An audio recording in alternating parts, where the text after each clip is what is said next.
नमस्ते। BPSC TRE 4.0 के इस खास गाइड में स्वागत है। अगर पहली सरकारी नौकरी की तलाश है, खासकर टीचिंग में, तो ये रोड मैप बिल्कुल सटीक जगह है। आज हम इस विशाल शिक्षक भर्ती प्रक्रिया के हर एक पहलू को गहराई से समझने वाले हैं, वो भी बिल्कुल आसान भाषा में। इस गाइड में हम इन 5 अहम पड़ावों पर बात करेंगे। बीपीएससी का अवसर, योग्यताएं, एप्लीकेशन प्रोसेस, एग्जाम पैटर्न और आखिर में सैलरी और शानदार बेनिफिट्स। तो चलिए सीधा शुरू करते हैं। सेक्शन 1, बीपीएससी टीचिंग का ये शानदार मौका। सोचिए 46,595। जी हाँ, इतनी बड़ी संख्या में बिहार के प्राइमरी, मिडिल, सेकेंडरी और हायर सेकेंडरी सरकारी स्कूलों में वैकेंसी आई हैं। नए ग्रेजुएट्स के लिए एक साथ इतने पदों का आना मतलब ये एक ऐसा मौका है जिसे किसी भी हाल में हाथ से जाने नहीं दिया जा सकता। और हाँ, इसका टाइमलाइन एकदम सेट है। पटना में हुए हालिया विरोध प्रदर्शनों और पुलिस एक्शन के बाद अब चीजें बिल्कुल साफ हो चुकी हैं। ऑफिशियल एग्जाम डेट्स 22 सितंबर से 27 सितंबर 2026 के बीच सख्ती से लॉक कर दी गई हैं, यानी लक्ष्य अब बिल्कुल सामने है। एक और बहुत बड़ा गेम चेंजर है नई डोमिसाइल रिजर्वेशन पॉलिसी। ये पॉलिसी खास तौर पे राज्य की मूल निवासी महिलाओं के लिए 35% का कोटा पक्का करती है। सच कहा जाए तो लोकल कैंडिडेट्स के लिए ये एक हिस्टोरिक और बेहद अनुकूल कदम है। आगे बढ़ते हैं सेक्शन 2 की तरफ, क्वालिफिकेशन और एज लिमिट। अब देखते हैं कि असल में डिग्री क्या चाहिए। ये बहुत सीधा है। प्राइमरी टीचर बनने के लिए 12वीं के साथ डीएलएड और सीटेट या बीटेट का पेपर 1 क्लियर होना चाहिए। अगर मिडिल, सेकेंडरी या हायर सेकेंडरी का सपना है तो ग्रेजुएशन या पोस्ट ग्रेजुएशन के साथ बीएड और बिहार एसटीईटी पास होना मस्ट है। हर लेवल का क्राइटेरिया एकदम क्लियर है। उम्र की बात करें तो शुरुआत होती है 18 या 21 साल से, जो सीधे सीधे पोस्ट पर डिपेंड करता है।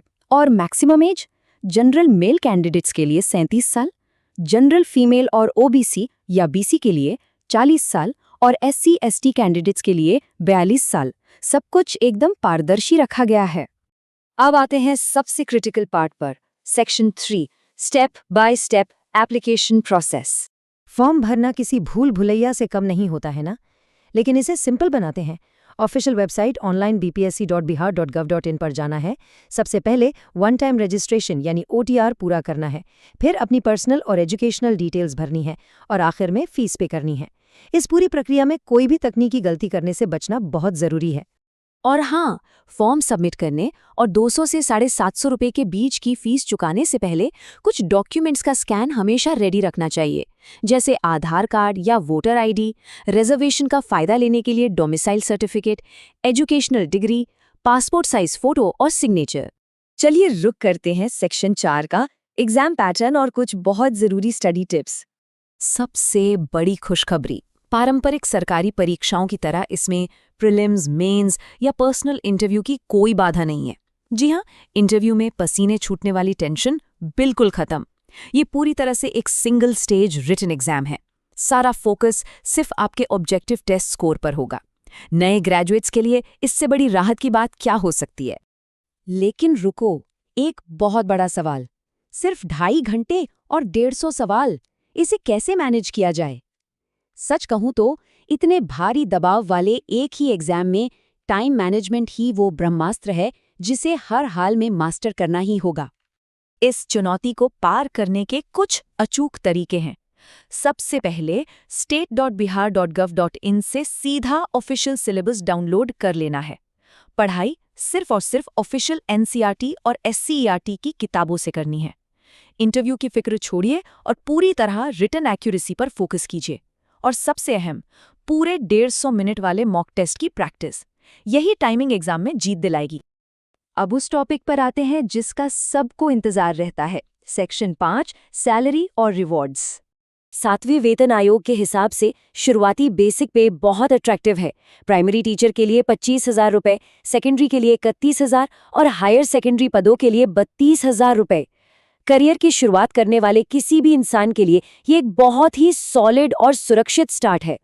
और बात सिर्फ बेसिक पे पे खत्म नहीं होती, इसमें जुड़ता है करीब 53% डियरनेस अलाउंस यानी डीए।